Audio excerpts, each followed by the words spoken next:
ఒక గొప్ప teams hospital ఈరోజు మనం దక్షిణ భాగంలో అక్కడ గచ్చిబౌలిలో ఒకటి ఏర్పాటు చేసుకున్నాం. అదేవిధంగా ఇలా చెస్ట్ హాస్పిటల్లో పశ్చిమ భాగంలో అక్కడ ఒక టీమ్స్ హాస్పిటల్ వచ్చింది. అదేవిధంగా తూర్పు భాగంలో సుధీర్ రెడ్డి గారి కాన్స్టిట్యున్సీలో ఎల్బీ నగర్లో గడ్డియన్నారం ప్రాంతంలో అక్కడ కూడా ఈ రోజే నేను ఫౌండేషన్ స్టోన్ వేయడం జరిగింది.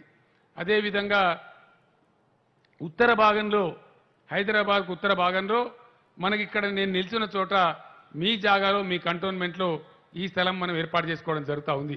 అంటే హైదరాబాద్ నలుదిక్కులా కేవలం గాంధీకో ఉస్మానియాకో నీలోఫర్కో పరిగెత్తాల్సిన అవసరం లేకుండా ఎక్కడికక్కడనే జనాభాకు వైద్య సేవలు అందించడానికి ఈ 4 సేవలు కూడా మనం తెచ్చుకున్నాం.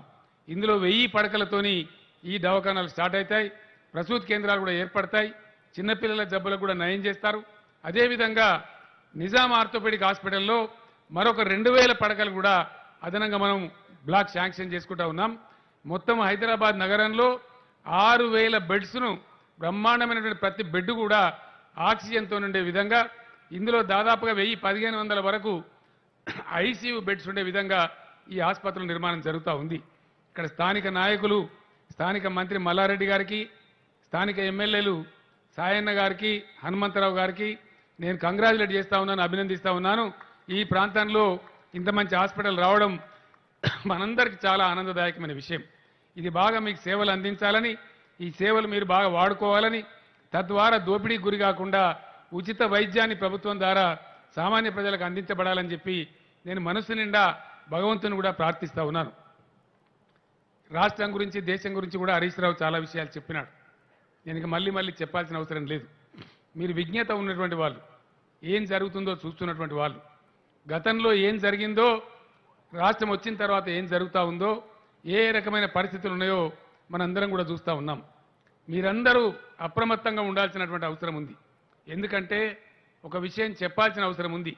కొందరు మతం పేరు మీద, కొందరు కులం పేరు మీద చిల్లర మల్లర రాజకీయాల కోసం ప్రయత్నాలు చేస్తూ ఉన్నారు. నేను ఒక్కటే మాట మీతో మనవి చేస్తూ ఉన్నా, ఈ దేశం అన్ని మతాలను, అన్ని కులాలను, అందరినీ కూడా సమాదరంగా ఆదరించేటువంటి గొప్ప భారతదేశం.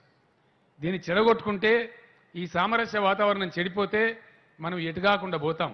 ఒకసారి ఆ క్యాన్సర్ జబ్బు మనకు పట్టుకుంటే చాలా ప్రమాదంలో పడిపోతాం. ఈరోజు అనేక విషయాలు మీరు పేపర్లలో చూస్తూ ఉన్నారు. ఫలానా వాళ్ళ షాపులో పూలు కొనొద్దు, ఫలానా వాళ్ళ షాపులో ఇది కొనొద్దు, అది కొనొద్దు అని మాట్లాడుతూ ఉన్నారు. అది మీరు ఆలోచన చేయాలి ప్రజలుగా. ఎందుకంటే మన భారతీయులు 13 కోట్ల మంది విదేశాలలో పనిచేస్తూ ఉన్నారు. ఒకవేళ వాళ్ళందరినీ ఆ ప్రభుత్వాలు తిరిగి పంపిస్తే వాళ్ళకు ఉద్యోగాలు ఎవరు ఇవ్వాలి, ఎవరు జాదాలు. అదేవిధంగా ఇలా హైదరాబాద్లో మనము దాదాపు 2,30,000 కోట్ల రూపాయల పెట్టుబడులు సాధించగలిగినాం ఈ 7 సంవత్సరాలలో. సుమారుగా 10-15 లక్షల మంది పిల్లలకు ఆ ఫ్యాక్టరీలలో జాబులు దొరికినాయి. రేపు హైదరాబాద్ సిటీలో 14,000 ఎకరాలలో ప్రపంచంలోనే ఎక్కడ లేనటువంటి ఫార్మా యూనివర్సిటీతో పాటు ఫార్మా సిటీ తేబోతూ ఉన్నాం.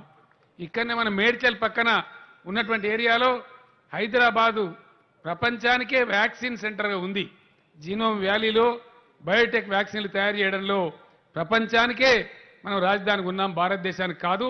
ఎంటైర్ వరల్డ్లోనే 33% టీకాలు వ్యాక్సినేషన్లు తయారు చేసే సెంటర్ మన హైదరాబాద్. మరి ఎక్కడెక్కడి వాళ్ళు, దేశ విదేశాల వాళ్ళు వచ్చి ఇక్కడ ఫ్యాక్టరీలు పెడతా ఉన్నారు. మీరు ఒకటే విషయం ఆలోచన చేయాలి. హైదరాబాద్ పోతే విమానం దిగినా, రైలు దిగినా, బస్సు దిగినా ప్రశాంతంగా ఉంటుంది, బాగుంటుంది. ఇక్కడ అన్ని రకాల భోజనం దొరుకుతుంది, అన్ని భాషలు మాట్లాడే వాళ్ళు ఉంటారు, అందరు కలిసి బతుకుతారంటే ఎవరైనా వస్తారు. కానీ హైదరాబాద్లో దిగుడుతోనే డామ్మని కత్తులు పట్టుకుంటారు, తుపాకులు పట్టుకుంటారు, 144 సెక్షన్ ఉంటుంది, కర్ఫ్యూ ఉంటుంది, పొద్దున లేస్తే తన్నుకుంటారంటే ఎవరైనా వస్తారా మన దగ్గరికి? వస్తారా? అంటే సామరస్యం ఉంటే, శాంతి ఉంటే, లా అండ్ ఆర్డర్ బాగుంటే, మన పోలీస్ శాఖ బాగా పనిచేస్తే కొత్తగా వెల్లువలాగా మనకు పెట్టుబడులు వస్తాయి, పరిశ్రమలు తరలి వస్తాయి, జీవనం దొరుకుతుంది, ఉద్యోగాలు దొరుకుతాయి, ఉపాధి దొరుకుతుంది. పొద్దున్న లేస్తే కులం పేరు మీదనో, మతం పేరు మీదనో కాట్లాటలు, కోట్లాటలు, కర్ఫ్యూలు, ఫైరింగులు ఉంటే ఎవ్వరు కూడా మనకు రారు. అది మన కాళ్ళు మనమే నరుక్కున్నట్టయితుంది. తెలంగాణ బిడ్డగా, ఈ రాష్ట్ర ముఖ్యమంత్రిగా, దేశ రాజకీయాలలో ఒక సీనియర్ నాయకునిగా ప్రజలకు చెప్పాల్సిన బాధ్యత నా మీద ఉంది. కాబట్టి అటువంటి క్యాన్సర్ను మన దగ్గర మనం తెచ్చుకోవద్దు, చాలా అప్రమత్తంగా ఉండాలి. ఈ వీడియో మీకు నచ్చితే లైక్ చేయండి, షేర్ చేయండి, మా ఛానల్ని సబ్స్క్రైబ్ చేయండి.